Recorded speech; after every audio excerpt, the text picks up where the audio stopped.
గ్రామీణ భారతం బాగుండాలంటే గ్రామాల ప్రథమ పౌరుల ఎంపిక జరగాలని, వారి ద్వారా మాత్రమే గ్రామ పంచాయతీ లోపల నిధులు ఖర్చు చేయాలని మహాత్మా గాంధీ గారు కలలు కన్నారు. ఈ రాష్ట్రంలో కాంగ్రెస్ పార్టీ అధికారంలోకి వచ్చి 2 సంవత్సరాలు పల్లెల్ని పూర్తిగా నెగ్లెక్ట్ చేసి, సర్పంచులు లేకుండా చేసి, గ్రామాలలో గత 2 సంవత్సరాలుగా ఒక్క పని జరగకుండా చేసినటువంటి కాంగ్రెస్ పార్టీ ఇవాళ మమ్మల్ని అదే మహాత్మా గాంధీ పేరు మీద విమర్శించడం అనేది బాధాకరమైనటువంటి విషయం. చివరికి ఎన్నికలు జరిగినాయి. నూతనంగా ఎన్నికైనటువంటి గ్రామ పంచాయతీల సర్పంచ్లకి మనస్ఫూర్తిగా శుభాకాంక్షలు, అభినందనలు తెలియజేస్తా ఉన్నాను. పంచాయతీ ఎన్నికలు పూర్తిగా పార్టీ రహితంగా జరిగేటువంటి ఎన్నికలు. బట్ గ్రామాల లోపల ఉండేటువంటి నాయకులకి ఏదో ఒక రాజకీయ పార్టీతో ఎఫిలియేషన్ ఉంటుంది కాబట్టి మా పార్టీ ఇన్ని గెలిచింది, మీ పార్టీ ఇన్ని గెలిచిందని అంకెలు చెప్తా ఉన్నారు. ఈ అంకెలు రోజు రోజుకి మారుతూనే ఉంటాయి. ట్రెండింగ్లో మారినట్టు ఈ అంకెలు ఇటువైపు నుంచి అటు, అటువైపు నుంచి ఇటు కొంత మారడానికి ఆస్కారం ఉంటుంది.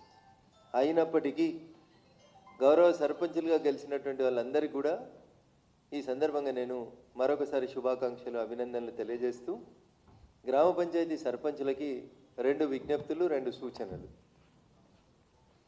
2 సంవత్సరాల తర్వాత కొత్త పాలకవర్గం ఏర్పడింది కాబట్టి సర్పంచులందరూ కూడా కొత్త ఆశలు, ఆకాంక్షలతోటి తమ గ్రామంలో ఏదో చేయాలని, గ్రామంలో మార్పు తీసుకురావాలని, గతం కంటే భిన్నంగా పనిచేయాలని, గొప్ప పేరు తెచ్చుకోవాలని అనేక ఆశలు, ఆకాంక్షలతో నూతనంగా వచ్చినటువంటి సర్పంచులు, ఉప సర్పంచులు, పంచాయతీ వార్డు సభ్యులందరూ కూడా బిలో 40 వచ్చిన వాళ్ళు దాదాపు 90% ఆఫ్ ద సర్పంచెస్ ఉన్నారు. కాబట్టి యువతరానికి 1, 2, 3 సూచనలు, 2, 3 విజ్ఞప్తులు చేస్తే వాళ్ళ పనితీరు బాగుంటుంది, పల్లెలు బాగుంటాయనేటువంటి ఒక మంచి ఉద్దేశంతో నేను ఈ మీడియా మిత్రుల సమావేశాన్ని ఏర్పాటు చేయడం జరిగింది.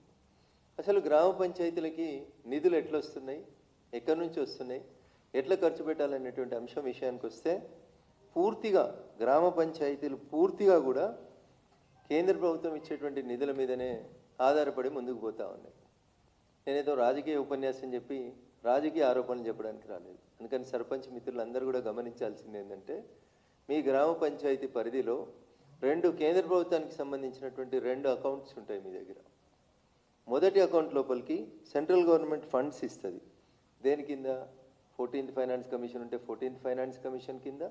ఇప్పుడు దేశంలో 15th ఫైనాన్స్ కమిషన్ అమల్లో ఉంది కాబట్టి పంచాయతీలకు వచ్చేటువంటి నిధులు 15th ఫైనాన్స్ కమిషన్ నుంచి నిధులు వస్తున్నాయి.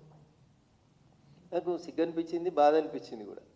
మొన్న కొడంగల్లో సర్పంచుల సన్మానం చేస్తూ ముఖ్యమంత్రి గారు చెప్తాడు, మార్చి 31 వరకు నేను ఢిల్లీకి వెళ్ళి 3,000 కోట్లు తెచ్చిస్తాం మీకు అని చెప్తాడు. నవ్వాలో ఏడవాలో కూడా అర్థం కాదు. అడ్మినిస్ట్రేషన్ మీద పట్టు ఉండదు, అసలు నిధులు ఎట్టు వస్తే కూడా అవగాహన లేకుండా ఢిల్లీ పైసలు ఇస్తే వీళ్ళు పోయి ముందే ప్రచారం చేసుకుంటారు. ఈయనట 3,000 కోట్లు తెచ్చిస్తాడట. అసలు నువ్వు ఎన్నికలు పెట్టిందే నిలిచిపోయిన 3,000 కోట్ల నిధుల రిలీజ్ కోసం నువ్వు ఎన్నికలు పెట్టినావు. ఎక్కడి పైసలు అనేది ఫస్ట్ సర్పంచులు అర్థం చేసుకోవాలి. భారత ప్రభుత్వం 15th ఫైనాన్స్ కమిషన్ కింద ఒక్కొక్కరికి సంవత్సరానికి 815 రూపాయలు ఇస్తుంది. పంచాయతీలలో ప్రతి మనిషికి 815 రూపాయలు ఏడాది పొడుగునా ఆ గ్రామ పంచాయతీ పరిధిలో ఖర్చు పెట్టుకోవడానికి 15th ఫైనాన్స్ కమిషన్ డబ్బులు ఇస్తుంది. ఉదాహరణకి ఒక ఊరిలో 1000 జనాభా ఉన్నట్లయితే 1000 × 815 రూపాయలు అంటే 8,15,000 రూపాయలు ప్రతి ఏటా ఆ గ్రామ పంచాయతీలో నేరుగా భారత ప్రభుత్వం డిపాజిట్ చేస్తుంది. చిన్న పంచాయతీ ఉందనుకోండి, 500 జనాభా ఉన్న పంచాయతీ ఉంటే సుమారు 4.5 లక్షల రూపాయలు పంచాయతీకి ఏడాదికి భారత ప్రభుత్వం నుంచి నేరుగా పంచాయతీ ఖాతా లోపలికి వస్తాయి. ఈ డబ్బుల్ని సర్పంచ్ గారు చెక్ రాస్తే తెల్లారే ఆ చెక్ క్లియర్ అవుతుంది. దాన్ని ఆపే అధికారం ఎవరికి ఉండదు. ఇప్పుడు సర్పంచులందరికీ కూడా ఒక సువర్ణ అవకాశం. గత 2 సంవత్సరాలుగా మీకు 15th ఫైనాన్స్ కమిషన్ నిధులు రాలేదు. ఇప్పుడు మార్చి 31 తోటి 3వ సంవత్సరం ముగియబోతుంది. అందుకని ఇప్పుడు వచ్చే నెలలో జనవరి లేదా ఫిబ్రవరి లోపు మీకు ఒక్కొక్కరికి 3 ఆర్థిక సంవత్సరాలకు సంబంధించిన 15th ఫైనాన్స్ కమిషన్ డబ్బులు మీ ఖాతాల్లో పడతాయి. సర్పంచులారా జాగ్రత్తగా వీటిని సద్వినియోగం చేసుకోండి. 500 జనాభా ఉన్నటువంటి చిన్న పంచాయతీకి సుమారు 4.5 లక్షల చొప్పున 3 సంవత్సరాల బడ్జెట్ కలిపి 15 లక్షల రూపాయలు నేరుగా గ్రామ పంచాయతీల అకౌంట్లకు వస్తాయి. 3,000, 2,000, 5,000 జనాభా ఉన్నటువంటి పంచాయతీలలో ఉదాహరణకు 5,000 పంచాయతీలో జనాభా ఉందని అనుకుంటే 5,000 ఇంటూ 800 రూపాయలు, 815 రూపాయలు పర్ హెడ్ చొప్పున దాదాపు ఎంతైతే 40 లక్షల రూపాయల వరకు ఒక పంచాయతీకి వస్తుంది. 3 సంవత్సరాలకు సంబంధించి అంటే మండల కేంద్రాల లాంటి ప్రదేశాలలో దగ్గర దగ్గర 1 కోటి రూపాయలు వస్తాయి. నేరుగా ఇవి ఢిల్లీ నుంచి మీ గ్రామ పంచాయతీ అకౌంట్లోకి వస్తాయి. ఇగో ఈ పైసలు 15th ఫైనాన్స్ కమిషన్ నిధులు సర్పంచ్ ఎన్నికలు జరగక ఆగిపోయిన 2 ఆర్థిక సంవత్సరాలకు సంబంధించి భారత ప్రభుత్వం 3,000 కోట్ల రూపాయలని రేపో మాపో రిలీజ్ చేయబోతా ఉంది గ్రామ పంచాయతీల అకౌంట్లకు నేరుగా. ఇక దీనికి పోయి రేవంత్ రెడ్డి గారు కొడంగల్లో సర్పంచ్లకు సన్మానం చేస్తూ నేను మార్చి 31 లోపు ఢిల్లీకి వెళ్ళి 3,000 కోట్లు తీసుకొస్తా అని చెప్తున్నాడు. అయ్యా రేవంత్ రెడ్డి గారు, ఇది ఢిల్లీకి వెళ్ళి మీరు తెచ్చే పైసలు కాదు.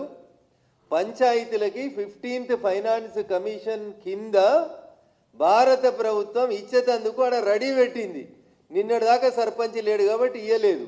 ఇవాళ సర్పంచులు వచ్చిర్రు కాబట్టి ఎవరు అడిగినా అడగకున్నా భారత ప్రభుత్వం నేరుగా పంచాయతీలకి ఇప్పుడు 3,000 నుంచి 3,500 కోట్లు నేరుగా ఇప్పుడు నిధులు రిలీజ్ చేయబోతా ఉంది. ఇది పంచాయతీల మొదటి ఆదాయం.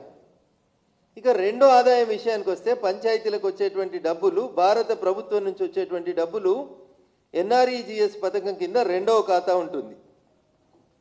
కొన్ని పల్లెటూర్లలో ఇంటి పన్నులు సరిగ్గా కట్టరు, కొత్త ఇండ్లకి పర్మిషన్ సరిగా తీసుకోరు, వాళ్ళకి ఆదాయం జీరో. అట్లాంటి జీరో ఆదాయం ఉన్నటువంటి పంచాయతీ సర్పంచులకి పైసలు ఎక్కడికి వెళ్ళి వస్తాయంటే ఇగో ఈ 15th ఫైనాన్స్ కమిషన్ నిధులే ఆ పంచాయతీలకి జీవనాధారం, జీవధార తప్ప ఇంకొకటి కాదు. దీంట్లో రాష్ట్ర ప్రభుత్వం వాటా జీరో. ఇవేం స్టేట్ ఫైనాన్స్ సెక్రటరీ సంతకం పెట్టి టోకన్ ఇచ్చి 6 నెలల తర్వాత చెక్ పాస్ అవుతుందా లేదా తిరగాల్సినటువంటి డబ్బులు కావు. ఇవి నేరుగా మీకు భారత ప్రభుత్వం పంపిస్తున్నటువంటి డబ్బులు. రెండవ అకౌంటు ఎంజీఎన్ఆర్ఈజీఎస్ అకౌంటు, గ్రామ పంచాయతీకి సర్పంచ్ గారి కంట్రోల్లో ఉండేటువంటి రెండో అకౌంటు అన్న దయించి మీడియా మిత్రులందరూ కూడా ఒకటి గమనించాలి.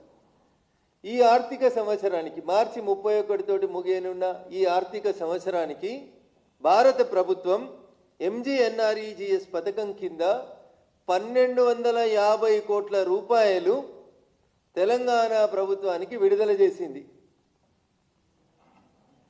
గత 9 నెలల నుంచి ఈ 1,250 కోట్ల రూపాయలు ఎంజీఎన్ఆర్ఈజీఎస్ కింద రాష్ట్ర ప్రభుత్వానికి వస్తే 9 నెలలలో ఈ రాష్ట్ర ప్రభుత్వం పెట్టిన ఖర్చు ఎంత అంటే కేవలం 250 కోట్లు ఖర్చు పెట్టారు.